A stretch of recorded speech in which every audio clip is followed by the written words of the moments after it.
tô de volta. Tô aqui com vocês novamente. Vamos continuar nossa jornada falando de João dá o testemunho. Aqui em Marcos, número 1, de 7 a 8. E pregava dizendo: após mim vem aquele que é mais poderoso do que eu, do qual não sou digno de, curvando-me, desatar-lhe as correias das sandálias. Eu vos tenho batizado com água, e ele, porém, vos batizará com o Espírito Santo. Está falando de Jesus, que ele batizava nas águas, e Jesus batizava com o Espírito Santo. Continuando aqui no batismo de Jesus. De 9 a 11. Naqueles dias veio Jesus de Nazaré, da Galiléia, e por João foi batizado no Rio Jordão. Logo ao sair da água, viu os céus rasgarem-se e o Espírito descendo como pomba sobre ele. Então foi ouvida uma voz dos céus: Tu és o meu filho amado, e em ti me comprazo. E continuando a tentação de Jesus. E logo o Espírito o impeliu para o deserto, onde permaneceu 40 dias, sendo tentado por Satanás, e estava com as feras, mas os anjos o serviam. Jesus volta para a Galiléia. Depois de João ter sido preso, foi Jesus para a Galiléia, pregando o Evangelho de Deus e dizendo: o tempo está cumprido e o reino de Deus está próximo. Arrependei-vos e crede no Evangelho. A vocação de discípulos. Caminhando junto ao mar da Galiléia, viveu os irmãos Simão e André, que lançavam a rede ao mar porque eram pescadores.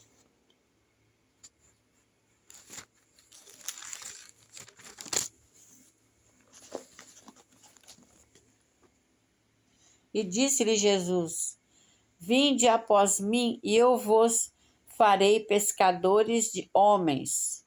Então eles deixaram imediatamente as redes e o seguiram.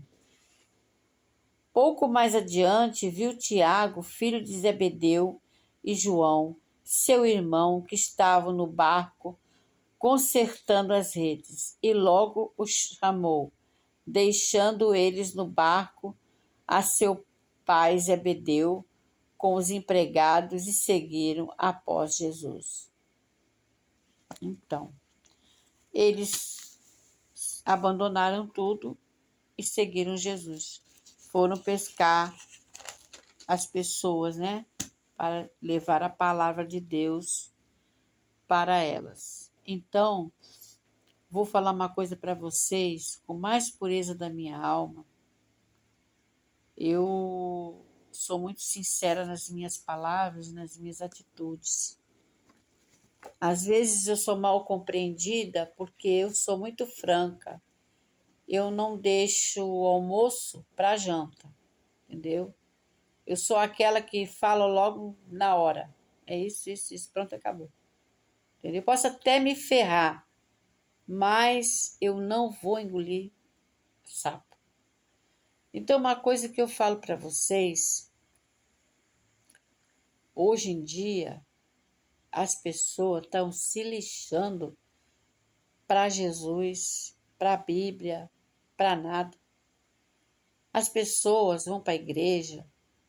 Eu vi isso na Igreja Universal. Eu frequentei um tempo a Igreja Universal. E eu vi umas coisas lá que eu fiquei assim, impactada, sabe? Eu e meu esposo. Eu escutei uma mulher orar, mas não, várias, né? E ela orava gritando e falava assim: Senhor, eu quero um carro tal. Falava o nome do carro, da marca do carro. Eu quero, porque eu carro, não quero saber. Porque o senhor tem que me dar. Eu falei assim, meu Deus do céu, que oração é essa? Eu olhei para o meu marido e falei assim, vamos embora daqui? Pelo amor de Deus, que coisa ridícula, vamos embora daqui agora. Falei para ele, não vou machucar nenhum menino. Você. Não, eu já estou indo. Porque ele me respeitava muito, meu esposo. Ele me respeitava mesmo, entendeu?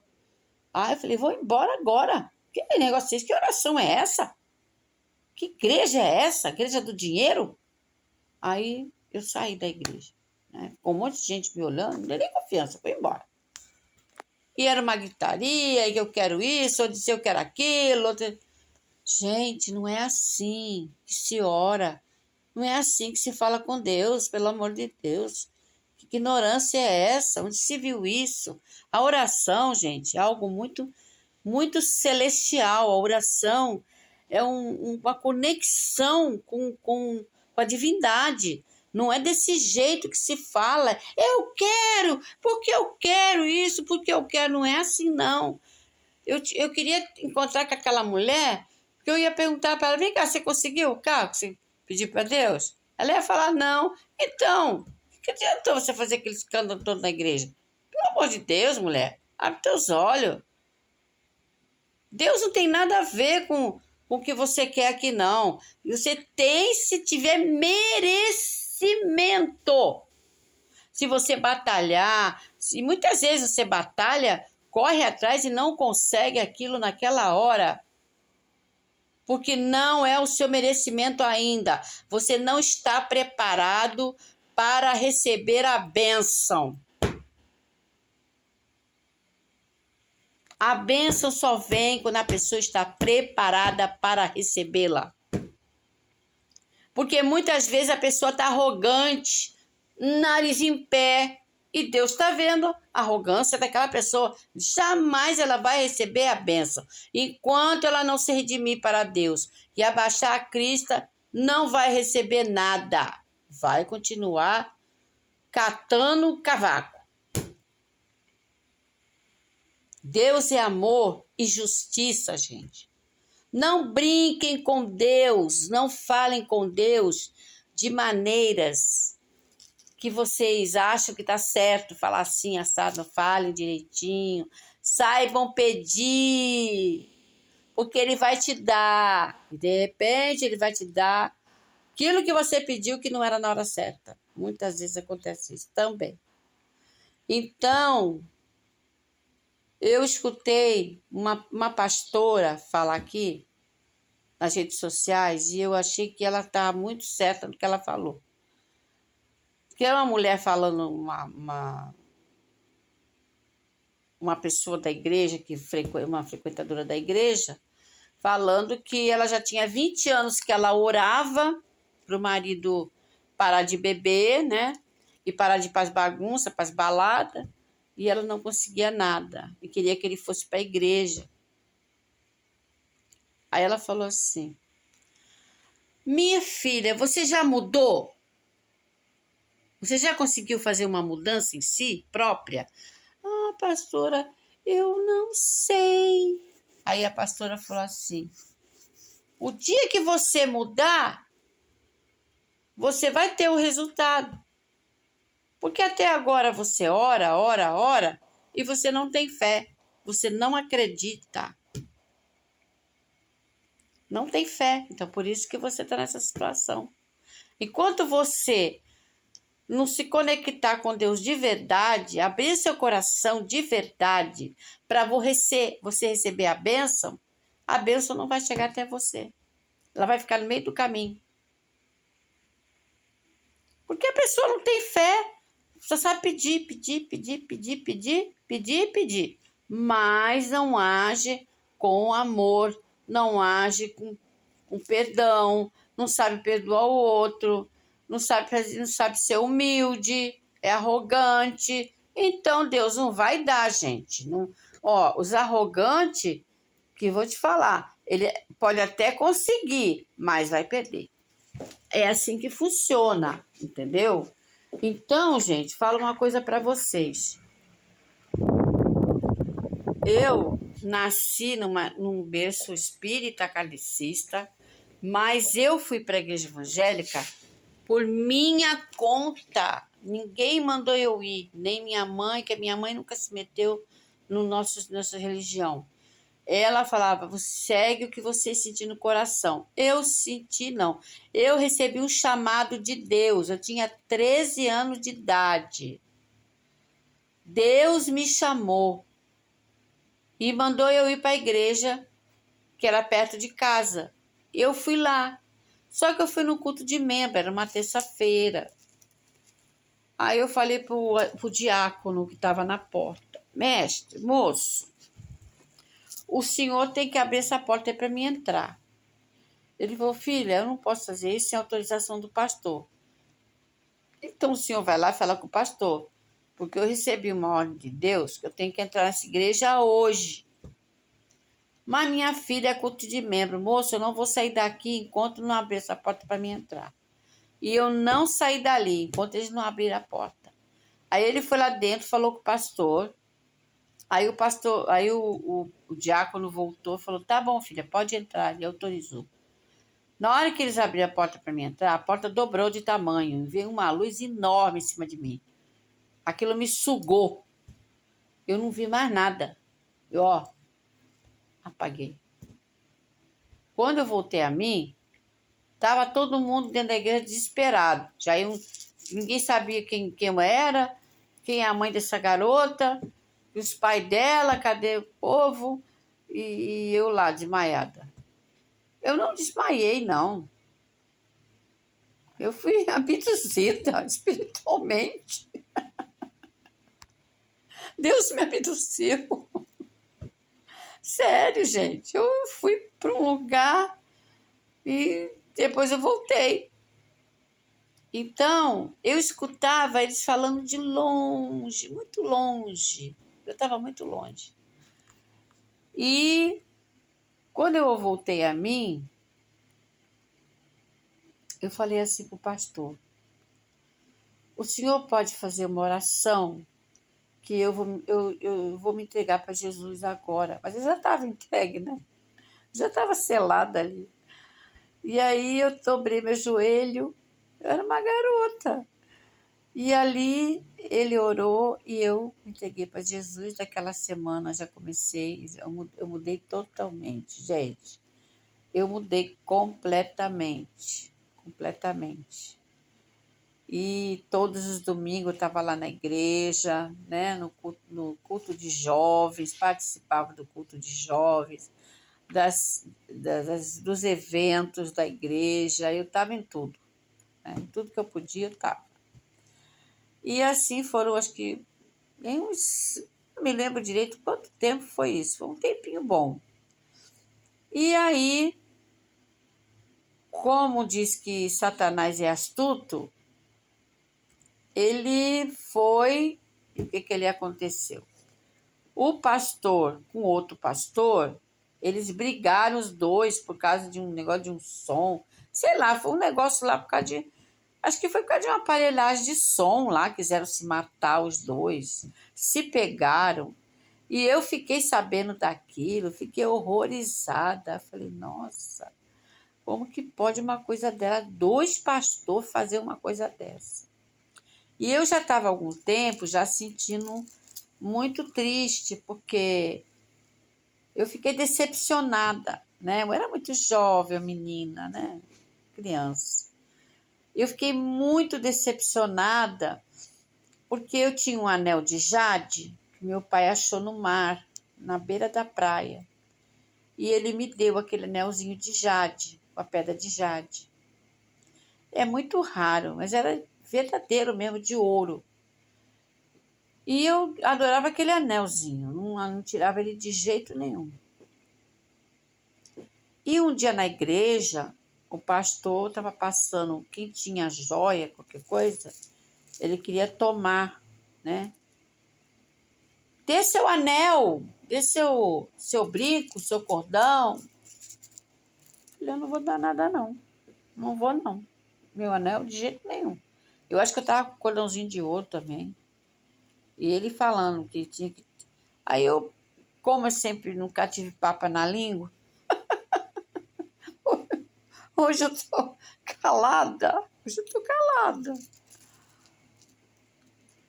Quando terminou o culto, eu fui atrás do pastor. Pastor, posso falar com o senhor? Mas eu quis falar na frente de das pessoas, não quis falar longe, não. Aí eu falei para ele, engraçado, né, pastor? Vou fazer uma pergunta para o senhor. O senhor, aqui na igreja, não pode usar batom, não pode usar esmalte, não pode isso, não pode aquilo, não pode usar brinco, não pode usar cordão, não pode nada. Mas o senhor quer tomar a joia dos outros. Para que o senhor quer tomar a joia dos outros? Ah, minha filha, é para você não usar mais isso. Eu falei, olha aqui, pastor. Nem meu anel, nem meu cordão. Nem uma coisa, nem outra. Estou fora. E para ele, daquele dia em diante, eu já comecei a diminuir as minhas idas para a igreja. Eles mesmo queimaram o filme. Entendeu? Eles mesmos. Eu fiquei tão chateada de ver tanta canalice que eu saí fora da igreja. Nunca mais eu voltei. Nunca mais eu voltei. Eu falei, Senhor, me perdoa, Pai, mas eu não vou voltar mais para essa igreja e nem vou mais para igreja nenhuma. Não vou. Não vou mais. E ali eu vi muita coisa errada. Depois eu soube que eles estavam se matando os dois lá por causa de um aparelho de som, sei lá. Era um negócio de um rolo lá de dinheiro. Eu falei, como é que pode dois pastores? E aí eu descobri que o filho do pastor batia na mulher, porque ela chegava lá sempre com a cara machucada, e todo mundo falava que ele batia nela, e ele batia nela. Então eu falei, o que eu estou fazendo nessa igreja? Que não tem respeito, o próprio pastor rouba, o outro quer matar um outro, o filho bate na mulher, soube que ele usava droga. Eu falei, nossa, pelo amor de Deus, isso naquele tempo. Era um escândalo. Eu peguei, sabe o que eu fiz? Gente, eu falei para Deus, Senhor, eu sinto muito, mas eu não vou ficar nessa igreja. E Deus aprovou. Bom, saí de lá, aí fiquei à deriva, né? Como eu sempre, eu sou uma pessoa de fé, eu sempre leio a Bíblia, salmos, livros de salmos, né? Sempre estou inteirada no livro de salmos. E, inclusive, hoje nós vamos fazer um salmo. Acho que é Salmo 134, vou dar uma olhada. Então, eu fiquei muito, assim, muito triste, né? Porque eu perdi não a fé em Jesus, em Deus, eu perdi a fé e a credibilidade do homem, né? Dali daquele momento eu passei a não acreditar mais em ninguém ali dentro daquela igreja. Né? Eu vi que ficou uma vergonha aquilo ali, Deus que me perdoe. Dois pastores brigando, se degladiando. Mas vou contar uma coisa para vocês. Eu digo uma coisa para vocês. Jamais na minha vida eu faria uma coisa dessa, brigar por causa de dinheiro dentro de uma igreja, entendeu? Eu preferia que não tivesse igreja, tivesse um galpãozinho e que todo mundo se encontrasse ali com humildade, né? Sem arrogância, sem nariz em pé, sem orgulho nenhum, tudo na humildade, né? Nosso templo do Vale do Amanhecer é simples, nós estamos até terminando algumas obras, né, com muita dificuldade. Eles conseguiram agora colocar piso no banheiro feminino, que é nosso banheiro. Não tem porta, mas nós colocamos a esposa do presidente colocou uma cortina e está tudo ainda no embolso, né? Assim, bem simplesinho. Mas a gente constrói, nós é que ajudamos, leva bolo, leva salgadinho, vende na cantina, entendeu? A gente não pede doação, nós não aceitamos receber doações, de jeito nenhum. Pode chegar lá com um caminhão de dinheiro, a gente não vai aceitar, entendeu?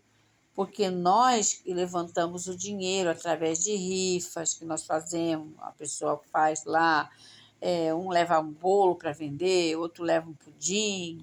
Então, cada semana, cada um leva uma coisa para vender na cantina e ali vai se angariando dinheiro, né, para as obras, né? E quem pode mais, ajuda mais. E quem não pode, ajuda menos, mas ajuda. Pagar uma luz, pagar uma água, né? Um imposto, pagar o aluguel do outro templo lá em Praia Grande. É uma luta? É uma luta para pagar, gente. Não é fácil, não. Até chegar o dia de juntar o dinheiro todo para pagar, é complicado. É muito complicado. Não é fácil, não. O nosso adjunto pena, ele fica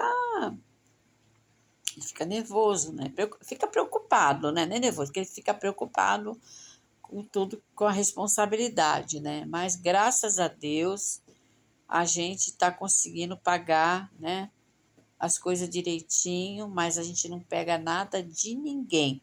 Nós, entre nós, os membros ali, aqui, trabalhamos com isso. Você vê lá em Tapecerica, tem uma estrela cadente enorme, né? Aquilo ali foi feito com muito sacrifício, com muita luta, todos os membros ajudando, botando a mão na massa, todo mundo trabalhando. Esse é o trabalho.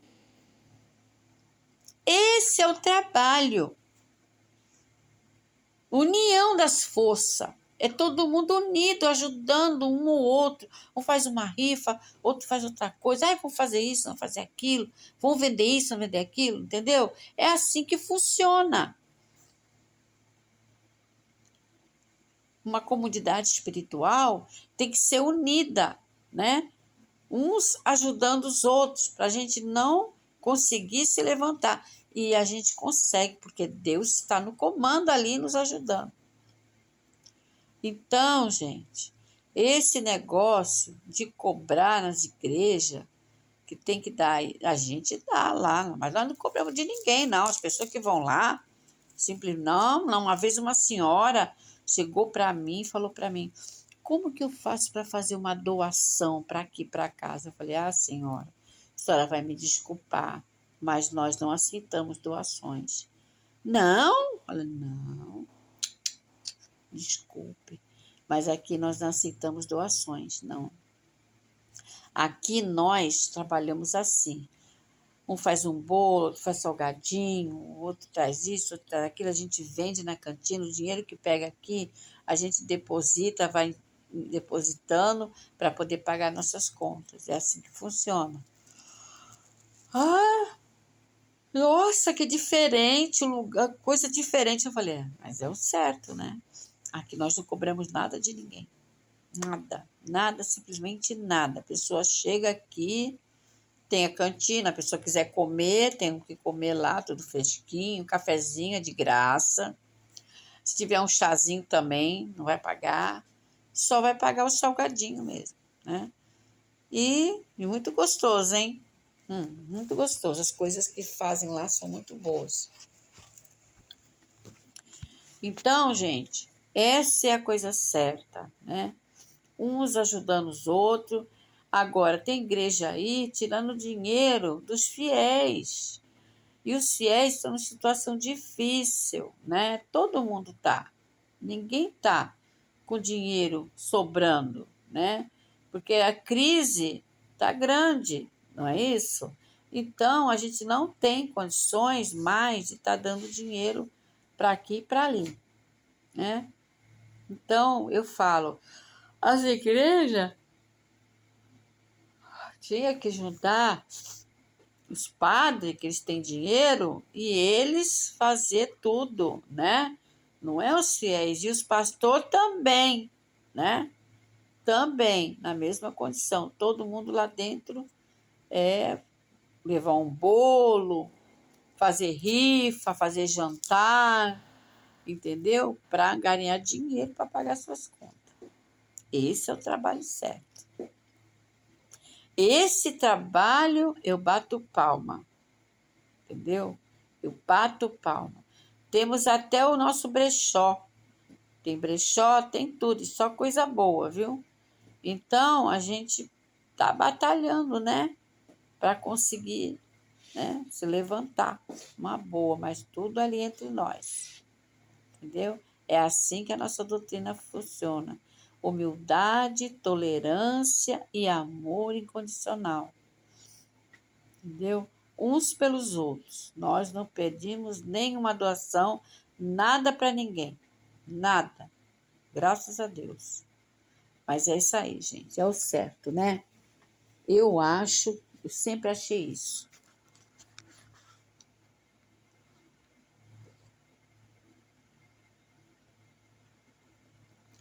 Bom, Jesus volta para a Galiléia. Depois de João ter sido preso, foi Jesus para a Galiléia, pregando o evangelho de Deus, dizendo: o tempo está cumprido e o reino de Deus está próximo, arrependei-vos e crede no evangelho. E a vocação de discípulos,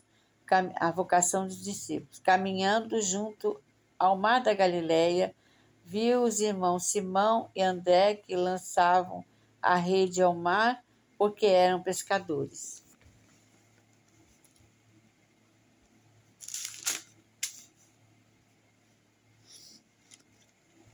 Acho que eu repeti, né? Agora vamos falar sobre a cura do endemoniado em Cafarnaum. Marcos 1, de 21 a 28. Depois entraram em Cafarnaum e logo no sábado foi ele ensinar na sinagoga. Maravilhavam-se da sua doutrina, porque os ensinava como quem tem autoridade e não como os escribas. Não tardou que aparecesse na sinagoga um homem possesso de espírito imundo, o qual bradou: que temos nós contigo, Jesus Nazareno? Viestes para perder-nos? Bem, sei que és o Santo de Deus. Mas Jesus o repreendeu, dizendo: cala-te e sai desse homem. Então o espírito imundo, agitando-o violentamente, bradando em alta voz, saiu dele. Todos se admiraram a ponto de perguntarem entre si: quem vem a ser isto? Que vem a ser isto? Uma nova doutrina? Com autoridade ele ordena aos espíritos imundos e eles lhe obedecem? Então correu celere a fama de Jesus em todas as direções, por toda a circunvizinhança da Galileia. Então, Jesus colocou aquele espírito fora do corpo daquele homem, né? Repreendeu aquele espírito, mandou que ele saísse. Não era qualquer um que estava falando com o espírito, era o Filho de Deus. E o espírito saiu, né? Agora, nós que somos da doutrina do amanhecer, nós também praticamos isso de uma maneira com muito amor, né? Com muito amor, porque os espíritos, gente, vocês têm que entender, às vezes a pessoa fala coisa, eu fico assim olhando, eu falo, meu Deus, coitado, eles não entendem. O espírito desencarna do corpo. De repente, um acidente, é um desencarne violento, aquele espírito recebe um grande impacto, né? E ele, de repente, ele já não está mais no corpo dele, ele vê o corpo dele. E aí ele começa a entrar em desespero, né? Naquele momento, ele fica ali em desespero, naquela agonia, e se ele for uma pessoa assim, rebelde, ignorante, Logo em seguida vem os espíritos inferiores, né? Eles já se aproveitam da brecha e vêm para cima daquele espírito que está ali desesperado. Mas cabe a cada um, na hora do desespero, se rogar a Deus, né? Para que Deus venha e mande enviar seus anjos, né? Para que aquele ser seja resgatado. Mas acontece muito isso, os espíritos estarem vagando por aí, né? Desencarnados há pouco tempo, eles não sabem nem o que estão fazendo e onde estão. E é um sofrimento. Por quê? Eles não conseguem mais fazer xixi, eles não conseguem mais fazer nada, né? Normal, quando uma pessoa normal, fazer um cocô, fazer um xixi, porque não tem mais corpo. Acabou. O corpo físico.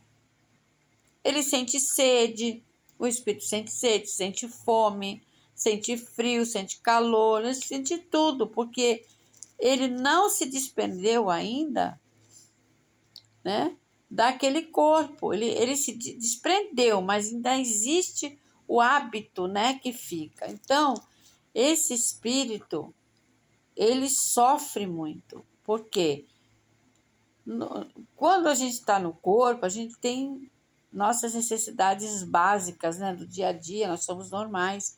Então a gente faz tudo. Quando a gente se desenlaça desse corpo, é complicado. Até se acostumar, que já não está mais aqui nele, é complicado. Não é fácil assim como todo mundo pensa. Entendeu? Então esse espírito, ele vai penar durante um bom tempo. Ele vai ficar vagando por aí, sentindo reações, sentindo sensações, entendeu? Que ele não tem mais no corpo dele. Mas ele sente.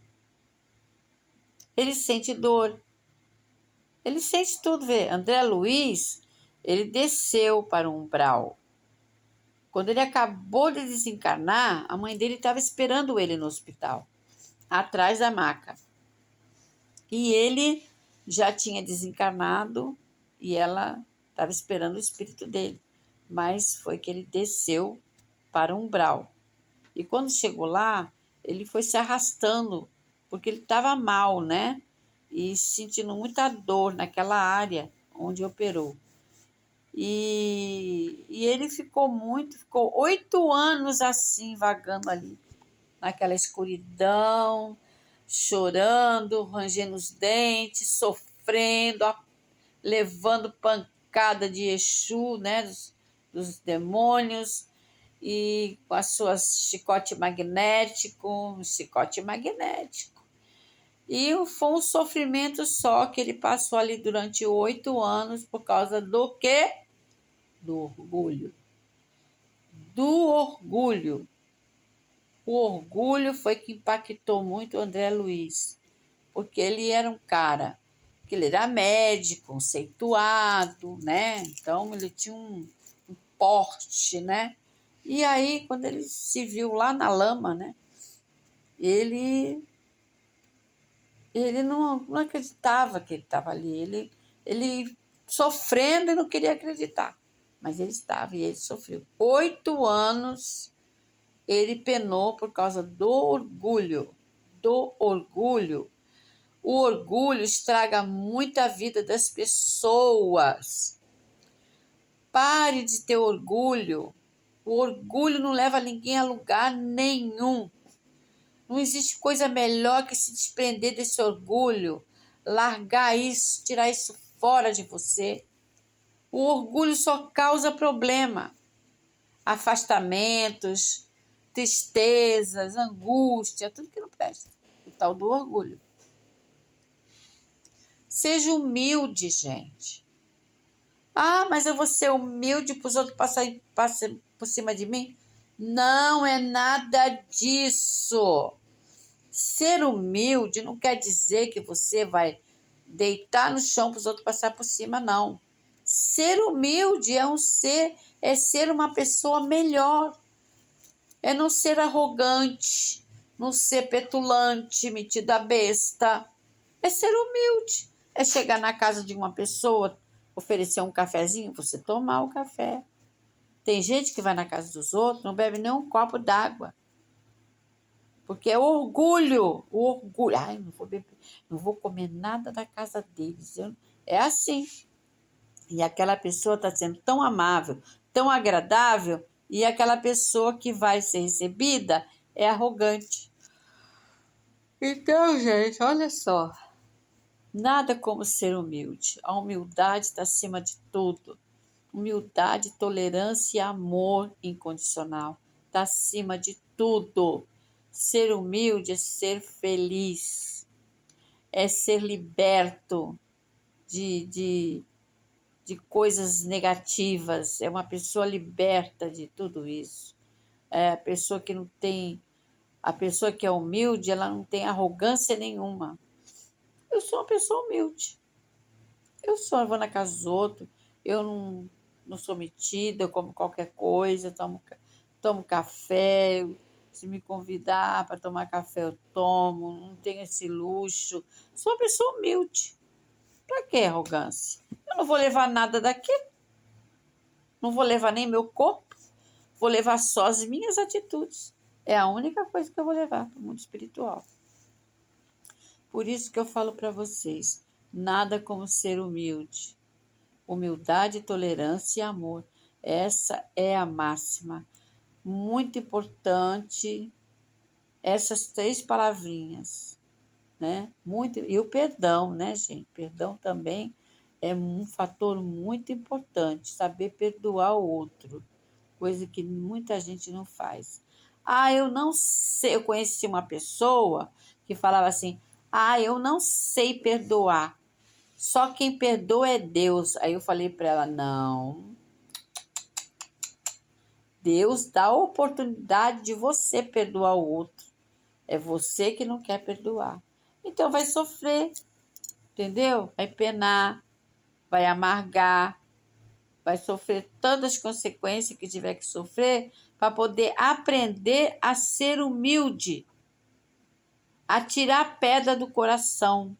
Porque tem gente que tocar do coração tem uma pedra de gelo, entendeu? Não tem pena de nada, não tem pena de ninguém, não é humilde, não é tolerante, não tem amor por nada. Pode ver uma pessoa se ferrando, o cachorro morrendo, que não faz nada. Tem gente que é assim. Então, difícil, né? Não dá para entender isso, sabe, gente? Eu, graças a Deus, eu estou no patamar totalmente oposto disso aí. Sou uma pessoa humilde, não sou arrogante, não sou metida. Eu não quero saber de mitidez. Para mim, a pior coisa que existe é a arrogância. Deus me livre. Para mim, é a pior coisa. Mas é isso aí, meus queridos, meus amados e minhas amadas. Eu já falei bastante hoje. Espero que vocês tenham gostado. Espero também que vocês reflitam sobre isso tudo que eu estou falando, porque tudo que eu estou falando é com muito amor e carinho, né? Para que vocês entendam que não vale a pena perder seu tempo com arrogância e com orgulho, né? Vamos abolir a arrogância e orgulho e colocar o perdão e o amor na frente. Tá bom, gente? Fiquem com Deus. Um beijo no coração de vocês. Que Jesus divino e amado Mestre ilumine seus caminhos. Que eleve vocês à luz. Que mostre e liberem tudo de bom na vida de vocês. Que vocês tenham o merecimento de receber a bênção de Deus. Fiquem em paz, durmam em paz, acordem bem. Que o anjo do Senhor esteja protegendo todos vocês aí. Tá bom? Muito obrigado pela atenção.